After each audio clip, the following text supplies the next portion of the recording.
여러분 안녕하세요. 12월 13일 금요일입니다. 저는 뭐 금요일이 이렇게 한 주가 제일 빨리 가는 그런 시점이 금요일인데 오늘 이제 퇴근하고 집으로 돌아와서 여러분들과 인사를 나누고 있습니다. 자, 오늘의 주제는 일식집에 대한 이야기를 해보도록 하겠습니다. 설립 5개월 된 일식집, 2억 정도 투자를 한 일식집이 한 5개월 연속 적자가 났습니다. 1000에서 1500만 원 정도 계속 적자가 누적돼서 사실 뭐 폐업을 좀 고민을 하고 있을 정도로 좀 심각한 상황, 심란한 상황. 예. 사실 저하고 잘 알고 있는 그 지인, 친한 형이 있는데요. 형의 동생분들이 이 광주 상무지구에, 이 상무지구는 말씀드렸다시피 이 광주의 핵심 상권입니다. 이 상무지구에 지난 7월 총 사업비, 인테리어 해서 창업 비용을 한 2억 가까이 들여서 이 상무지구의 노른자 땅, 아파트 단지가 밀집해 있는 상무지구 대로변, 그 광로죠. 이 8차선 광로에 있는 대로변에 40평 남짓 일식집을 오픈하게 됐습니다. 그때가 7월이니까 한참 여름이었었죠. 사실 좀 자신감이 있었습니다. 그 일식집에 대한 자신감은. 일단 그 메인 셰프가 인천에서 유명한 일식집에서 경력이 한 20년, 30년 가까이 되는 베테랑 셰프를 데리고 왔습니다. 그리고 같이 움직이는 스태프들이 인천에서 광주로 왔습니다. 와서 이 상무지구 메인 상권에서 시작을 하게 되니까 정말 투자라든가 인테리어 집기들을 최고급, 최상급으로 준비를 했습니다.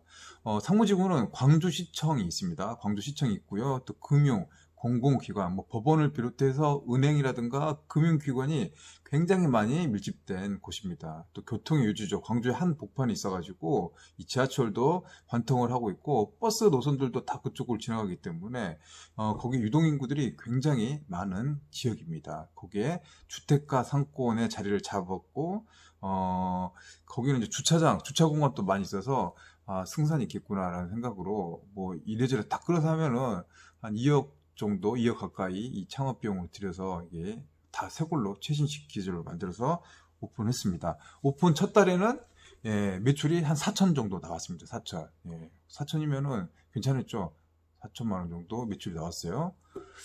괜찮다. 이 정도 희망이 있겠다라고 생각했는데 그것은 오산이었습니다. 이제 그 다음 달부터 무너지기 시작한 겁니다. 매출이 계속 무너지기 시작해서 3천, 2,500, 2,300, 2,200 그 정도 선에서 지금 한 2,200에서 2,500 선에서 이렇게 좀 왔다 갔다 하고 있는데 매출이 사실 그 정도면은 나쁜 매출이 아니라고도 할 수 있겠지만 사실 일식집에서 그 정도 매출은 굉장히 낮은 편이라고 합니다. 왜냐하면 고정비가 굉장히 많이 들어갑니다. 일단은 직원분들이 5명 있습니다. 5명.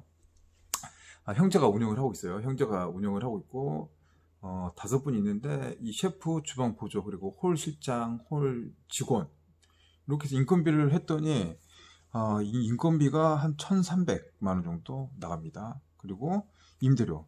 오늘 이제 아침에 그 지인 형하고 통화하면서 제가 좀 메모를 좀 해왔습니다. 여기서 보면 이제 그 아침에 그 매장에 대한 상황들.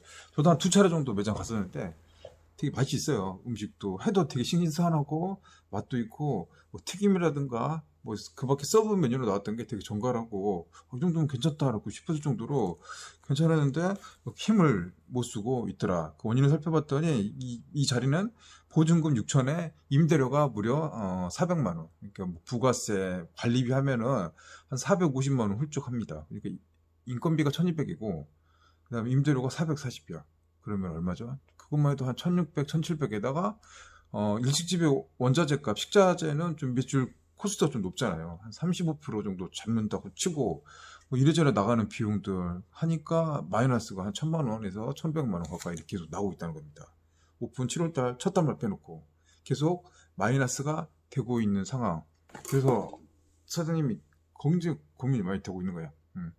제가 친하게 지낸 형도 자기 동생들이 하는 가게들이다 보니까 손님들을 많이 몰아주기도 하고 밀어주기도 하는데 그게 생각처럼 녹록지 않더라. 자, 그러면 왜 그렇게 이 상무지구에 번화가에 자리 잡은 40평 규모의 최신식 일식집, 맛도 좋고 인테리어 좋고 분위기도 좋은 일식집이 이렇게 안 되고 고전하고 있을까? 그 원인에 대해서 곰곰이 한번 생각을 해봤는데요. 왜 그랬을까요?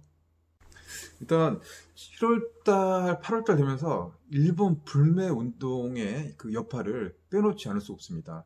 사실 뭐 불매 운동이 막 시작했잖아요. 뭐 유니클로도 있고, 뭐 일본산 제품에 대한 뭐 반일 감정도 많이 생겼고, 그러다 보니까 뭐 이자카야라든가 일본 라멘 뭐 이런 여타의 업종들이 타격을 받기 시작한 겁니다. 자동차, 여행, 음식도 영향을 받기 시작하면서 이 시기에 대한 그런 거부감이 원치 않든 원하지 않든 간에 조금씩 예, 쌓여 나가는 거죠. 예, 우리가 보면은 꼰트에서 보면은 잽 가랑비에 옷 젖는다 이렇게 계속 누적되다 보면은 한 방에 데미지가 올 수도 있잖아요. 이제 그런 상황들이 시작된 것 같고, 전체적으로 입지를 가장 크게 따질 수 있을 것 같아요. 입지, 이 상무지구가 이렇게 입지가 이렇게 있는데 상무지구라고 다 잘 나가는, 다 인기 있는 그 업종마다 이렇게 따질 수 있어서 일식도 그렇고 한식도 그렇고 양식도 그렇지만 입지의 특성이 좀 다른 것 같더라. 예, 거기는 이제 주택가에 자리를 잡았었는데, 사실 뭐 시청이라든가 공공기관, 금융기관이 밀접되어 있는 곳은 관공서가 밀접된 좀 위쪽 상권이었고,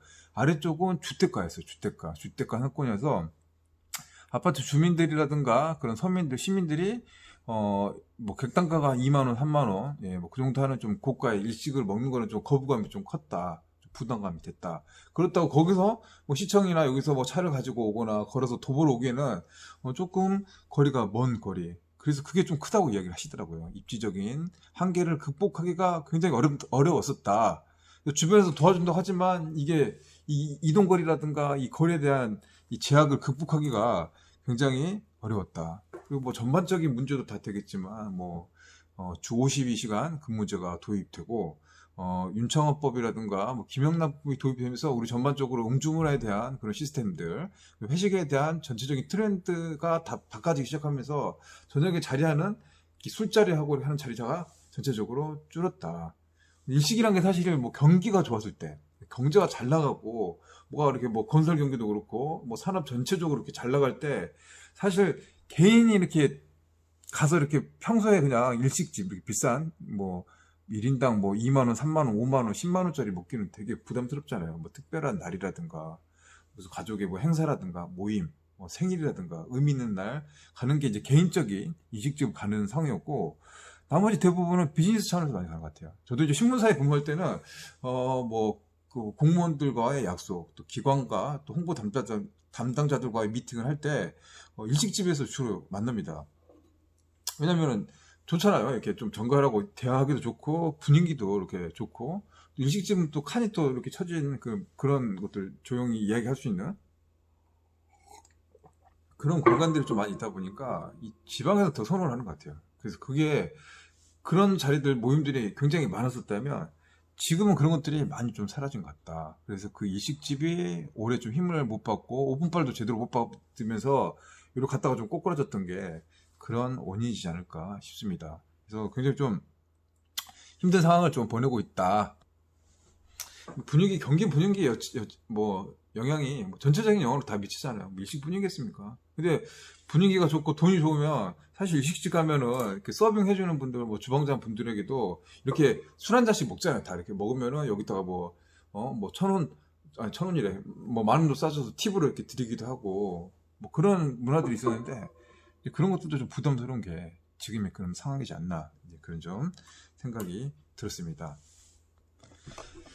그래서 아무튼 뭐 저도 자영업 하고 있고 또 외식업도 뭐 식당을 좀 경영하고 운영을 하고 있으니까 이 남일이 같지가 않더라고요. 되게 맛있어요. 맛있고 괜찮은데, 분위기 괜찮은데 이렇게 많이 힘들 줄 몰랐습니다. 겉으로는 잘 되는 것 같아 보여도 실질적으로 마이너스가 이렇게 1,000에서 1,500만 원이 계속 몇 개월 동안 누적이 되니까 이 투자비가 거의 2억 가까이 들었는데 마이너스 나는 상황이라면, 이거 진짜 경험해보지 못한 그런 진짜 압박감이라든가 심리적인 그런 공허함, 허탈감들이 좀 많이 드는 좀 그런 상황입니다. 이 투자금을 좀 회수하고 돈을 좀 이렇게 막 매출 나와서 돈을 좀 벌고 그래야 될 텐데, 지금 이 상황들이 굉장히 좀 녹록지 않다, 힘들다라고 하는 게 아침에 이제 한참 통화하고 이야기 나누면서 그런 공감들, 또 남의 일 같지가 않아가지고 이제 그런 생각이 들었습니다. 자, 그렇다면 이렇게 자영업 이 폐업률이 이렇게 높게 나타나는 이유가 뭔지 그것도 한번 생각을 해봤는데요. 그거 오늘도 한번 이야기를 하면서 오늘 마무리를 해보도록 하겠습니다.